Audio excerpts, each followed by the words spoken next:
Welcome to Money Chat Today with your hosts Larry Steinhaus and Rick Lee. From the School of Hard Knocks, they present with years of knowledge on how to help you make more money and how to keep it. Hi, I'm Larry Steinhaus. And I'm Rick Lee. Hi, welcome to Money Chat Today. This is a show where we help you make more money And keep it. And keep it. That's exactly right.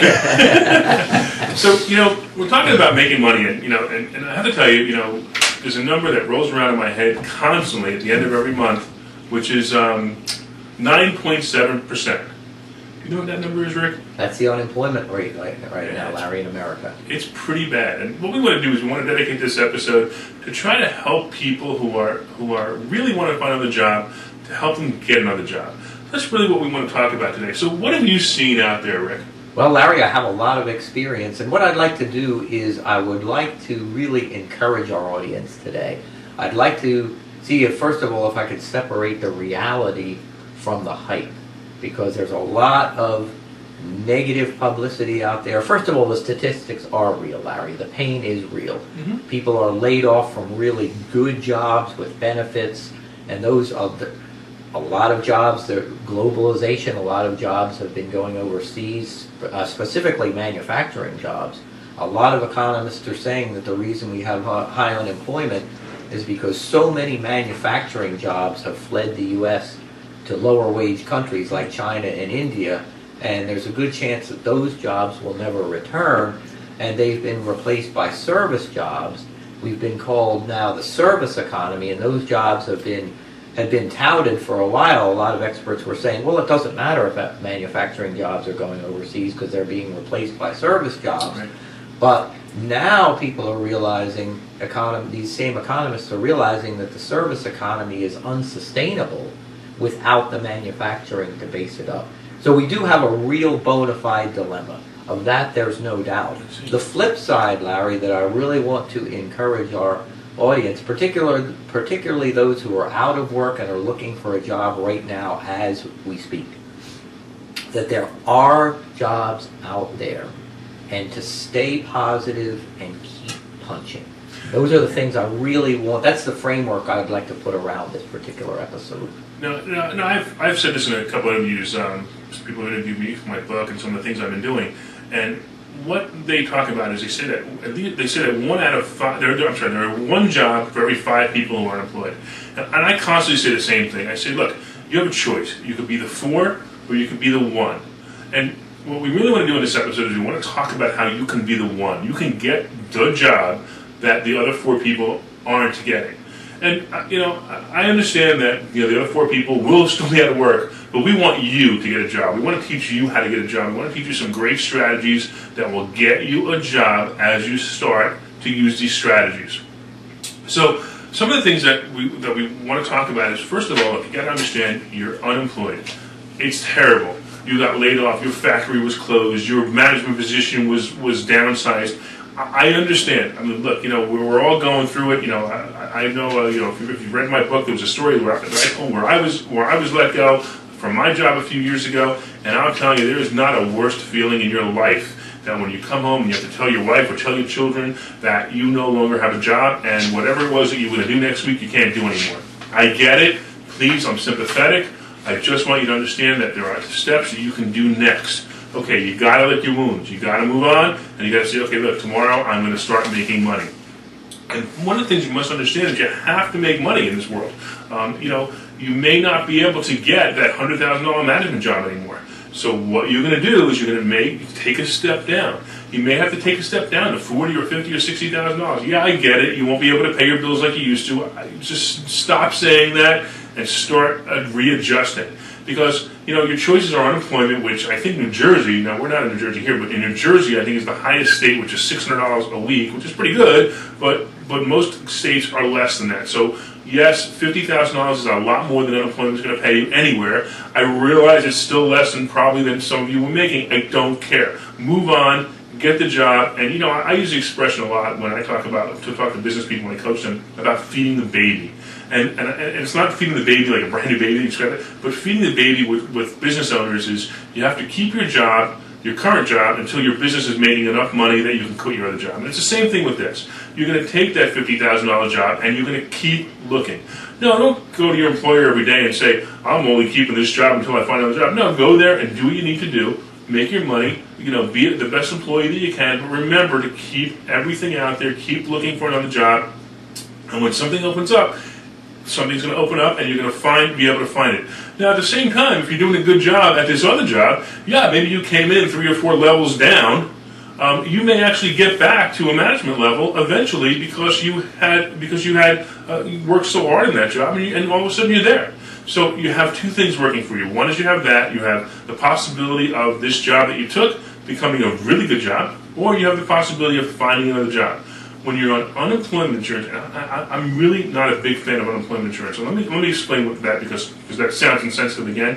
I'm not a big fan of unemployment insurance. I'm not a big fan of the people who go on unemployment insurance and just use it as a crutch.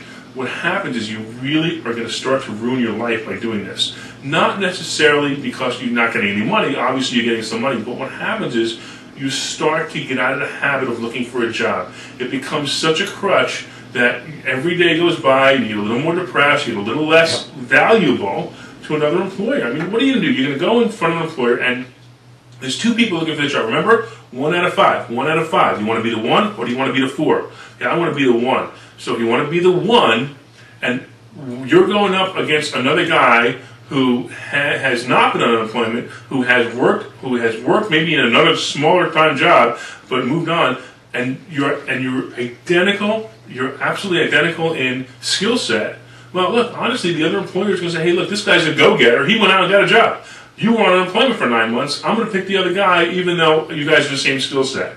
So don't make that a killer also. All right, so what are some other things that people should be doing? Well, 2 points just to follow up on that, Larry. Again, it's good that the money's coming in from unemployment, but if you don't almost immediately go out and look for another job, you begin to atrophy. Right. Just that's the word that covers it. You begin to atrophy. You begin to lose your edge. That depression sets in. There's something about having a place to go to, and the one thing I want to stress, even if you've been an engineer working for $90,000 a year and now you're unemployed, and this may just be my philosophy. I think we share it. Any job is better than no job. It may be. Look, we all have egos. I certainly do. It's going to be a hard blow to go from that to working at Walmart. But I personally would rather work at a low-wage job than no job. Because there's the momentum principle, Larry, and the law of attraction, and I don't want to get into that because that's a whole nother episode. Right. But money attracts money. There's something about having a paycheck, even if it's 1/5 of what you had, that feeling of helplessness. Even if you don't like what you're doing and it's close to minimum wage, you're doing something. You have that momentum, that helplessness, that depression vanishes. There's something about having a place that you get the socialization of being with other people rather than being home all day. Mm-hmm. You begin to feel, again, it's that you have that mental edge that you are doing something about your situation. Also, and it varies state by state, and you want to be very careful with this. Again, you want to know what the numbers are, but most states allow you to earn a certain amount and continue to get unemployment. Right, and I want to be careful with that. Don't you get people who they'll say that they don't want to get a job because they're going to pay less unemployment. Look, my personal opinion is get the job, even if it pays a couple of bucks less unemployment. But at the same time, you've got to be able to fill in the gap, and unemployment insurance will let you do that. So make sure that you're feeding the baby, as I say. What are some ways that what are some things that people can do to start looking for jobs, Rick? What have we found? Well, the basic tool is a resume, Larry, which is I think you're good at demystifying a resume. A resume is not complicated, but it's important that you do it in a way that the format is very attractive to a potential employer. A resume is basically just a sales tool, selling you as the ideal candidate for the job. And again, simplicity is one of our themes. There are thousands of books about resumes. There are many different forms of resumes. Keep it simple. Do not become overwhelmed by that. a simple one-page resume works well. And Larry, I think that's more your bailiwick than mine. Yeah, as and I far as want the resumes. to tell you this. I have a lot of knowledge of this. I've been in the employment industry for about 20 years now, and I see resumes every single day. I see different people's resumes, and their resumes go from all types of resumes. One from a one-page resume, which would be something like this, which would be a one-page resume, to multiple-page resumes. And it used to be, and this would be somebody's, for example, this is somebody's multiple-page resume. It used to be that the theory out there was, make it a one-page resume so that, people can quickly see what you do and quickly make it happen. But the reality is today, a one-page resume may not have enough room to put down everything you want to put down. Now, you want to understand that that your resume needs to be a real sales pitch. And I don't mean as in a lie, I mean as a sales pitch, as it describes who you are, exactly who you are, and how you are. If we go back, and we take, for example, this resume of George Smith, fictitious resume, obviously, but an example of George Smith, you can see, and I'm hoping the audience can see this, but you can see that there are paragraphs written. And I have to tell you that I'm not even a big fan of the way he wrote his paragraphs. And I'm going to pull this out just for example. It's a combination of bullet points and paragraphs. And let me take you a step back. In a resume, you can have bullet points or you can have paragraphs. Okay, I'm a big fan of paragraphs. I'm not a big fan of bullet points. I think the bullet points are lazy. It just doesn't tell enough of a story. And you have to remember that these people, the person who's reading your resume, is looking for the best of the best. He's not looking for someone who took a minute and said, this is what I did, bullet point, bullet point, bullet point, bullet point. It's someone who really thought about, he's probably looking for someone who really thought about what they did and wants to be clear. But this one's kind of interesting because it's a kind of a combination of bullet point and paragraph. And I want to read the first bullet point paragraph. And I want to talk a little bit about some ways to change this. And what he did was, he was a business analyst. Okay, so what he did was it says bullet point analysis of derivative and fixed income products for emerging markets, market risk analysis, and documentation of VAR and risk-based P&L methodologies based on product sensitivities and closed-form Monte Carlo and MTM valuation methods. All right, I just read a mouthful, and I realize that most people don't understand some of the things that are in that, but you can all understand that that's a really bad sentence. I think it might be back in junior high. I think that was called a run-on sentence. Right. So my suggestion is, when you're going to write a resume that has full, complete sentences. Go back, proofread it. I cannot tell you how many resumes I read with spelling errors or capitalization errors or errors that are just so simple. And you look at it, and you got to understand that, especially if you're looking for a higher paid job, a management position, an analysis position, an accounting position, a CIO position, whatever it may be, if your resume reads like that, no one's going to hire you. And you may not even realize the reason why you didn't get hired. So don't make a mistake in your resume. Have other people read your resume. Have your wife read your resume. Your friend read your resume. Make sure you get it. And if you really don't know how to write a resume, and I'll tell you what happens. A lot of you guys, you've possibly been in the same job for 20 years, and you haven't written a resume in 20 years, or your resume that you wrote 20 years ago is so meaningless at this point, and you may not know how to write a modern day resume. Reach out for help. The funny thing is, a lot of employment agencies will help you for free because they want to make you a possible candidate. And even if they won't help you for free, spend a couple of bucks, hire a career counselor to create a resume for you. You want to do this. It's very important to have a good resume. So write a resume, read your resume. Don't take the lazy way out. Make it full paragraph. And I like to write a resume. When I write my own resume or someone else's resume, I like to write it in a third party. So it's not like I was an analysis of derivative and fixed income products. I was this. I say, as a business analyst, some of the responsibilities included derivative and fixed income products for emerging markets and risk analysis. Okay, that's how I would start out this first sentence. How I would rewrite it. And I just did that off the cuff. But understand that that's how I do it. So I keep the words I out. I keep the words we out. I want to make it written as a third party speech. And I'll tell you what happens with that is people start to get it. They start to understand. They start to paint the picture and start to understand it. And if you're a management position, the same thing. And I just want to real quick, and I'm going to go to Rick because I know Rick has some cool stuff to talk to you about. And I talk about resumes. This is a bullet point resume, and it has to be probably the worst resume I've ever seen in my life. Okay, and this is a bullet point resume, and it is so bad. I don't know how this person's ever going to get hired.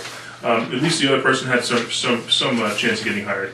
And again, we talked about the one-page resume, and the one-page resume, okay, again, good, but I don't think it says enough. So if you want to do a multi-page resume, please feel free to do it. Put everything on there that's relevant, and make sure your resume tells a good story. So what should they do with this resume after they create a resume? Well, Larry, this may sound basic, but if you want to find a job, you've got to be actively looking for work. Wait a minute. You mean I have to get up and do something? Larry, there's a major national motivational speaker, a very famous guy, who says, make getting a full-time job a full-time job. Wow. In other words, you need to go at it the same way you went at your job. You need to go out there and go for it. And I'd like to share about my own example because I'm a textbook case of I got another job in a, quote, bad economy right before Christmas, even though a lot of people told me it was never going to happen. And now the fortunate thing is I already had a job, but I needed very much to make a change as quickly as possible. And so what I did, my job search was really an amazing journey, Larry, because there were two benefits from it. Number one, I got a job that I really love and I'm really happy in, which is good. And I deliberately downsized. I chose less money for less stress. Wow, and it was a very good choice. Okay, although, less money is less money, but... And this is not your final job. Oh, this is no. to get you out of it. And not to get into Rick's situation. Rick had a situation he needed to leave the other position. The company was actually probably going to fold really quickly, or something like that, or something not going to be a big experience for Rick. So I wanted to understand that he needed to move on, and he chose to move on his choice, not at the company's choice. So he started to look, and he's going to tell you the story how he found a job, and then he realizes that this is not his end-all be-all job. It's just something to feed the baby until something better comes along, or until maybe this job puts him in a position that he can make make a decent earning or make that money back. And I'm sorry. Right, and that fortunately this job does have those possibilities, and a lot of people I work with have already done that. But you're right, it's not the end-all be-all. But some of the things that I did on my job search was, number one, I was absolutely committed. I did not for a moment entertain the possibility of failure. Failure was not an option. It was urgent. I was going to do it. Number two, as we all know, I have some business activities that I would really like to see bear fruit. And we're working on them. I put those aside. Mm-hmm. Rather than being scattered and taking a shotgun approach, I focused laser beam of concentration on getting a job. I said, I need to take all my energy, just like when you were a kid, you took the magnifying glass and the leaf underneath, right, and the sun, you were able to set the leaf on fire. Same way, I used that focus and that concentration. I was single-minded, so number one, I put all my other distractions aside. Number two, Larry, I wrote it out on a goal card. I wrote down the date, and ironically enough, my date for getting another job was December 23rd. And here's the real clincher. I started my new job on December 22nd. Well, I can't wait till we do the Law of Attraction episode. I actually started my new job one day before my goal of getting the job. That's amazing. Wow. Which was amazing. But the number one thing I did was I put everything else aside, all distractions aside. I totally focused on getting this job. Number two, I wrote out a goal card and I visualized it. I looked at my goal card a couple of times a day, and I actually visualized and saw myself in a job I loved. Now, I didn't know which one it was going to be. The next thing I did was I entertained all possibilities. Okay. I did not look at a particular place and say, I don't want to work there. The only thing I did not want to do is I did not want to continue doing the profession I had done. Okay. Because the problem was I needed to get out of that particular profession. Mm-hmm. But that was the only deal breaker that I had. So I had every possibility. I did not rule anything out, which is good. I was all inclusive. Very good. But the most important thing, and I'll get to organizing and tracking, the most important thing was I went out and did it. And in our online world today, the web is great. Applying online is super, but it's only one part, Larry. The second component is getting out there physically. And was it a little uncomfortable to put on a suit and walk into a place and say, hey, could I fill out an application? I'd like to be part of your team. Was it a little bit intimidating sometimes?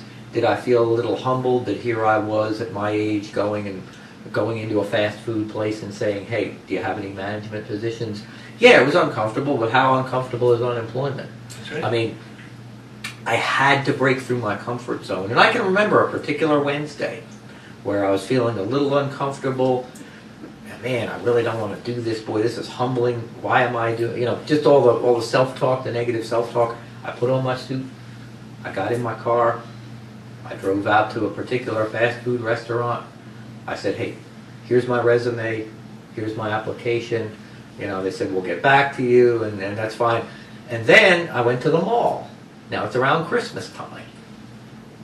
And I started going into some stores. And I went to one store, and the manager was busy. And I went into a very famous coffee retailer, and I started I asked for the manager. I asked for the person in charge, which is good. And I said, hey, I'd like to work here. What do I have to do? And she and I actually got into about a 15-minute conversation. It was really cool. And then I went back to the place where the manager was busy. And I was actually still a little uncomfortable, wanted to leave and go home. But you know what? When I got in my car after doing that, I felt terrific. Awesome. I punched the steering wheel and I said, I did it. So I was willing to do both online and personal. I also kept accurate records, Larry, which is really important. Now, this is I love this. I've seen this. Rick has shown me this, and I think this is the most amazing thing. I happen to love Microsoft Excel, but again, even if you use just a pencil and piece of paper, it's going to be a little challenging. But here is a spreadsheet of all the places I applied to. I have the number, I have the name of the place, the date, the person I talked to, the results, and then I've got some sections for follow-up. I also kept, this is a tracker, I also kept a time log. Okay, and as you see, I had been looking for a job for a while. I put down the date, the time I started working on the job, the time I finished, the total time I put in that day, and the name of the employer. And you see that this goes down 2 pages. So I kept accurate records. And that was just to keep the momentum going.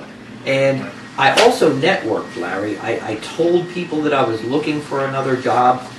I even, one of my radiators wasn't working, and they sent out an HVAC guy to fix my radiator. And I got into a conversation with him. We were talking about the profession, and I called him up a couple of days later because he called to see if the radiator was working. I said, hey, are you looking for an apprentice? And he said, you know what, I would have hired you if I hadn't hired somebody prior to you. So, I mean, I networked, and I just kept punching, Larry. I just kept punching. Oh, and here's another thing, too, that is very important. They called me with the offer for this job that I'm in now. I took the offer. Of course you took the offer. I took the offer, and I really felt good. But a lot of people, some people, there's always that temptation to, well, I'd actually rather work at this other place, and chances are good they'll get back to me. Bird in the hand. No, a bird in hand, especially when it comes to a job. And now I'm happy doing the job. So I'm a textbook case, and it's been a huge self-esteem booster, Larry. Again, not just the job, but the process I went through, because I now realize I can use this process for other goals. So I want to talk to you about websites now.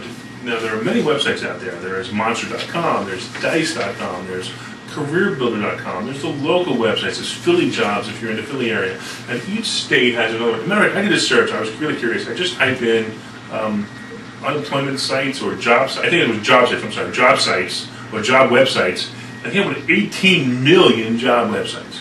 Okay, so this is what I have found a lot of people do, and you got to understand, we go back to the same thing as, people, they feel beaten down, they feel like their life is over because they lost their last job, and they take the path of least resistance, which is create a resume, and let's assume even if it's a great resume, they create a great resume, and they put it up on Dice and Monster and Career Builder and all these sites, and nothing happens. Right? The reason is, and Rick said it perfectly. You have to do other things. I'm going to give you a really great analogy that I thought of. Imagine you walk into a car dealership, and this car dealership is the largest car dealership you have ever seen. Picture the largest dealership you've ever seen, and it's 10 times that size. There are cars for miles lined up, car, colors and makes and models, and this dealer carries everything. And you walk into the sales room, and you walk up to a salesperson, and you say, "Hi, I'm here to look for a car," and he says, "Well, there's a bunch of them out there. Go pick one." What would you do? Would you leave? Or would you say, "Okay, I'll go out there and pick one"? Well, that's what is happening when you put your resume on all those sites. The other choice is you walk into the car dealer, and the car dealer says, "Hi, how can I help you? Let's talk a little bit about what you are. Let's talk a little bit about what you want, what kind of car you want." And that's the difference. You need to walk in to different companies. You need to network with different companies. You need to say what you are, say what you're looking for, say how you're going to do it, how you're going to help them. And they'll narrow itself down to find you. The job will actually find you. That's what the difference is. And you need to make sure that you're really out there working. I love the fact that Rick sat there and tracked everything he did. Look, if you have a job, and let's say it's a regular job, and your job is to go out there and find someone else a job, how are you going to do it? Hire yourself today to find yourself a job, and make sure that you pay yourself. If you work 5 minutes by putting your resume online, pay yourself 5 minutes worth of pay. What's that, about $1? Okay, that's the point. Okay, if you worked 40 hours to find a job, or even 30 hours to find a job, pay yourself based on that amount. Say, this week I earned my unemployment check, or I earned my severance pay this week by going out and doing this job. I spent 30 or 40 hours really looking for a job. I got on the phone, I called people, I went to networking meetings, I did this and this. And don't make the mistake of hanging around other people who are unemployed. This is a major mistake. I saw a video on YouTube, and I put it on my Facebook a long time ago, but I have to tell you, I was so upset that I saw this video that all these people, they decided to join a club that they created themselves, the Unemployment Club. It wasn't called, it was called something else, but I don't want to make fun of these people, but it was an unemployment club, and they all got together and talked about how terrible their life was because they got unemployed. Wow, what a really bad place to be. Oh. Me, personally, I'm unemployed. I want to go to places where people are working. Yeah. So don't make that mistake of commiserating with people who are unemployed. Remember, you're the one, not the four. So we talked about some job sites. We talked about Monster. I know there's a very important job site that I want to talk about that most people don't know about. And this is probably the secretest secret that's out there. And Rick has been on this site. Tell me about it. It's called USA Jobs, Larry, and it is the federal government's website. And I actually was hired for a government job back in 2009. I knew as we talked about, I knew I needed to make a career change, and I applied through USA Jobs. I was hired by a major government agency. There was only one problem, and because they had somebody drop out, they needed me right away. And I, at that point, did not want to quit my job without 2 weeks' notice because it would have destroyed the business that I was working for. So I made the tough choice. The good news is we got to do this TV show because of it. But anyway, but I want to talk about USA Jobs. Yeah. I know I've been on that site and I've looked at it, and I'll tell you something, and I'm going to go back and think, the president right now is, creating jobs. There are jobs in the government. There are good jobs in the government. Really good. They pay anywhere from a couple of bucks an hour to all kinds of good money. And there's a lot of management positions out there. They're out there. They're hiring. They're always hiring. But USA Jobs has a couple of things that you need to know. One, the process is difficult. It's not an easy process, okay? And that doesn't mean that you can't do it. I know you can do it. That means you have to take the time to read everything on that site and do exactly what it tells you to do. If you do one thing wrong on that site, you're not going to get the job. Right. So read it carefully, do it carefully, and also understand that you'll need credit checks, you'll need all kinds of stuff. It doesn't mean if you have bad credit you can't get the job. Just know that they're going to require this stuff. It's okay. Move on. Move to the next step. Move to the next step. Plus, I'll tell you something else that's cool about USA Jobs. If you go to the USA Jobs website and do all this stuff, it prepares you better for a non-government job. Because you have all this stuff done, and you know all the answers to questions that may come up in a civilian job that will come up on the website of USA Jobs. So it's a really good place to go. Follow through with it, and make it happen, and you'll find it's a great place to be. Yeah, I'd like to give our audience some real tips, because I was on USA Jobs for about a year and a half, and I really learned a few inside tips that will really help you. Number one, as Larry had mentioned, you've got to follow directions. They have a tab on every job that says how to apply for this job.